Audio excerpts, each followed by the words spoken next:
I was interested to see that David Adler was broadcasting on Sky News. No surprise, but he nevertheless was there, and I guess I was curious to discover a little bit more about where the ACJ sit in relation to their politics, their view of the world, because I was interested in the notion that they say they represent the Jewish community, and I have my doubt to the degree by which they actually do represent the largest portion of Jewish thinking in Australia. And I think that I needed to look at what it is that they had to say, where did some of these ideas come from, and whether or not they are truly representative. And so I've got this clip. I'm going to play two clips for you, so I need to bear with me. I'm sure that when I eventually edit this, I'll cut this down a little bit to make it more relevant. But there's the segment he has on Sky News where he's talking about what's happened recently in terms of the protests. And then I've got a further clip of him talking in what I think was a 2020 CPAC conference, whereby David Adler outlines where his organisation came from, the formation of his organisation, who actually it represents, and he busily pats himself on the back for the power and the influence that they have over not just Australian politics, but politics internationally. And it was an interesting declaration because it demonstrates to all of us the power that this particular Jewish organisation have. And the fact, I guess, that he kind of celebrates that power and is sort of bathing in the glory that he has created by establishing this particular organisation. So I'll take you now to the clip in terms of Sky News, and then I'll stop that, and then I'll show you the other clip of him in the 2020 conference talking about who they are and why they were formed. Me is former Australian Jewish Association President David Adler. David, it's good to see you again. Thank you so much for joining me. First, I want to start by getting your reaction to the scenes we saw last night in Sydney.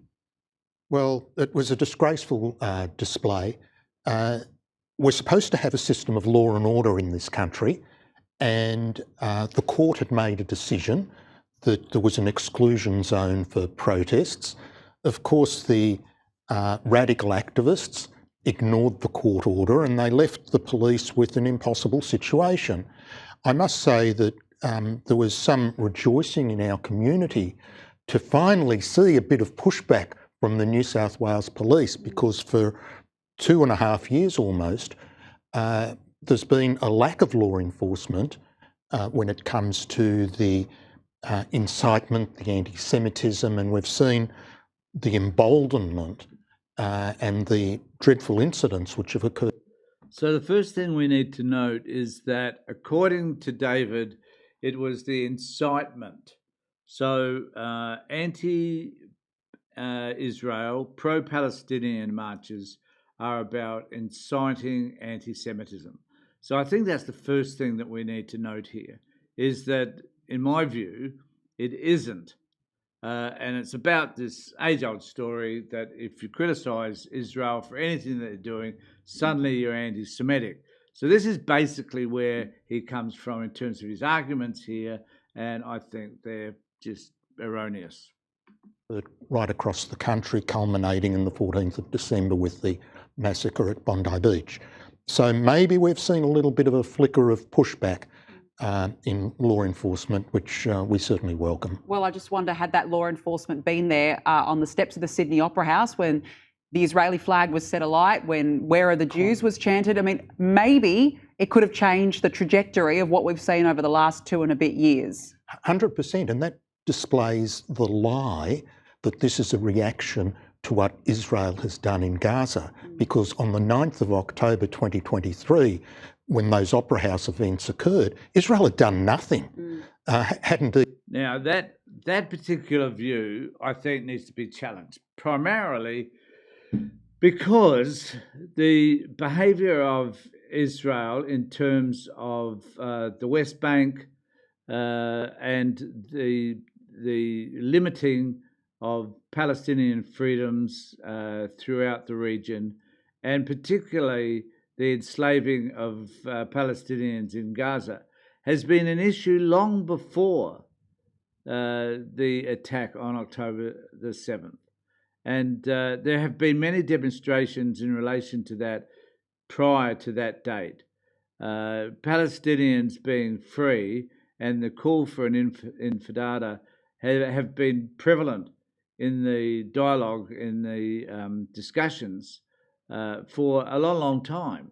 So to argue that this all happened since that date, since the terrible Hamas attack, is completely erroneous. It's inadequate.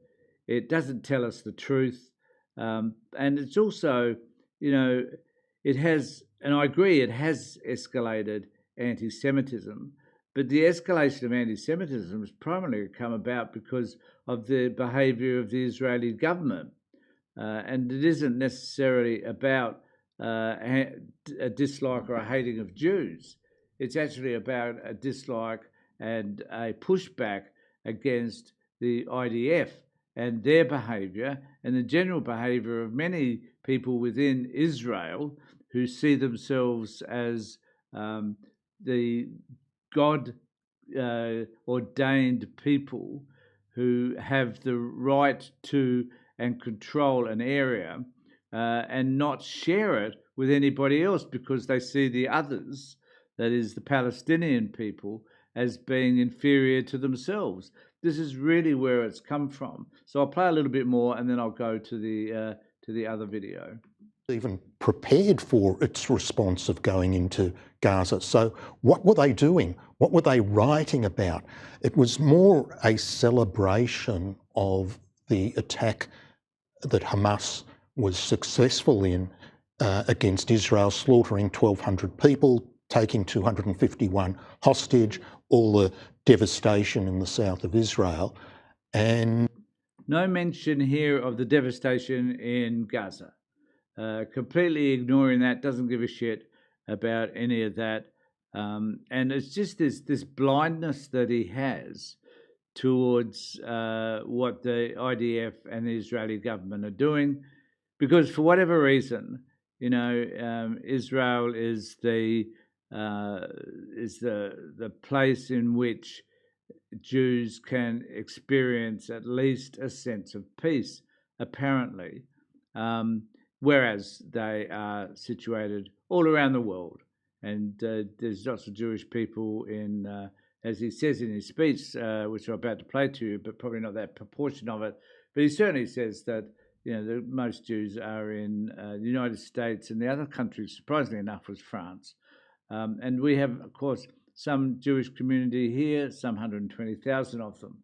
So, and this is not about being anti-Jewish. This is about trying to understand, and that's what I'm doing here, and this is why I'm having this conversation with you, because I'm trying to understand who these people on the Jewish right are. Where do they come from? What was the genesis of this organisation? How do they view things politically? Where do they stand on a range of issues? It's really important for, I think, all of us to understand. So this podcast is about trying to help us to develop some understandings around all of those things. So I'll take us to his CPAC address here, which was in 2020. And you can have a look here at some of the things that he says. Make up your own mind as to whether you think this is valuable or not, and whether or not there is an issue here concerning the extent to which they have gone further and further right on the political spectrum. And tell everyone a little story, and it's got a theme of hope in it, and I hope that you can relate to some of it. It is about the formation of our organisation, the Australian Jewish Association, which was formed as a centre-right conservative organisation based on certain values for a community which did not previously have such a voice. And who knows, maybe it can inspire others. I mean, the Jewish community... That's worth noting there, that he said that it was a community that did not have a voice.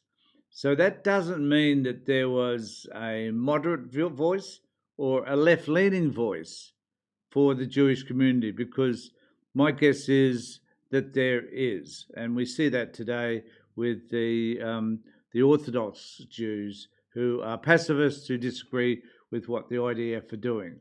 But they didn't want to have that sort of voice. They wanted to be on the right of politics. And that's where he comes in now. He's saying that they didn't have a voice at one particular time, but now, because of his organisation, they have that voice.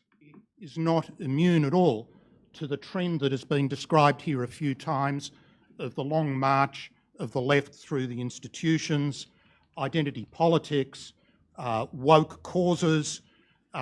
We have our own culture war, and perhaps worst of all, an abandonment of some of our important foundational traditional values. Most Jewish organisations in Australia, to illustrate what I mean, supported 18C and its restrictions on free speech, when free speech is actually a fundamental Jewish value. So here he seems to be saying that they support 18C, which I've talked about before, which is restricting free speech in terms of particularly hate speech, although that's been turned over in recent times, against specific groups. So they certainly part of the Jewish community, according to David Adler, were supporting 18C. But he, I think, takes a different view than that. They've supported same-sex marriage, even late-term abortion, and have abandoned some of the critical issues in advocacy for Israel, which we hold dear. So you can hear in that portion that he objects to certain elements of the Jewish community who are progressive or moderate. This is what he objects to, and so he has decided to set up a left-leaning group. I'll change that. A right-leaning group that is at odds with these other Jewish groups that he's now talking about, who take a diametrically opposed version or view of the world than what he does. Now, many in our community started to become concerned and agitated about this, including some of our leading rabbis and some of the people here today, and we decided to do something about it. So this story is about a group of people who stepped up. AJA was launched just over 3 years ago in 2017 and was quickly welcomed by some in the media, by politicians, by think tanks, by some Christian groups, and particularly by the centre-right and conservative commentators in Israel. Now, as everyone here knows, mainstream media is not particularly friendly to conservative voices. But nowadays, we do have access to the internet and social media. And the response has been extraordinary, and AJA is now the largest Jewish organisation on social media in this country. So it is clear from what he just said that he and his organisation have won the battle against moderate and progressive Jewism, that he is proud of this fact that his organisation has grown from nothing under his stewardship, if you like, to become the dominant force in right-wing politics. And when you think about it, that's scary because it drowns out Jewish voices that are not extreme right-wing. It drowns out voices that are moderate and progressive.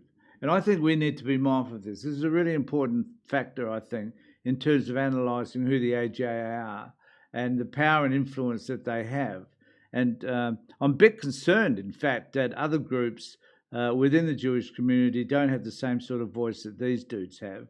And what have this group done in order to quash all those other counter voices to theirs? I do wonder about that. So on a micro level, what we have done is we've tapped in to the same phenomenon which has driven the election of Trump, which has driven Brexit and some other conservative successes around the world. So they're proud of the influence that they have been able to have over Donald Trump and Nigel Farage. And I think that it's scary to think that their influence, given that they're not a very large group, it's almost out of proportion, I think, to the influence they have on politics. And of course, part of this is that they fit tightly with the Israel government and what Israel is doing and the genocide they're creating in Gaza, that their right-wing views are so bent and twisted that they could not see the inhumane behaviour of a government that they feel obligated to support and have got blinkers on in terms of the behaviour of that government and the havoc that they caused towards Palestinian people. So it is fair to say, I think, that people like David Adler are right-wing crazy people who are not supported by a large number of Jewish people who are more moderate and progressive. I think that's a really important way of defining and analysing who they are, because, as he said, they set up this organisation in order to counter the modern and progressive wings of the Jewish community. That's what they've done. The scary thing is they've done it well, really, really well. I'd be interested to know what you think about both of those clips and where you think this person like David Adler is. He's no longer president of the AGA, but nevertheless an influential person. He appears on Sky News. Who knows whether that's influential or not. As Turnbull said, they're probably the best thing that the Labor Party have got going for them. I certainly agree with that. But let me know what you think in the comment section below. Remember to subscribe to my videos, ring the bell for further notifications, and certainly remember to watch the Thursday live feed tomorrow. Really look forward to being with you. There's going to be plenty to discuss, and hopefully it will be just as lively as was the one yesterday. Thanks everybody for being with me.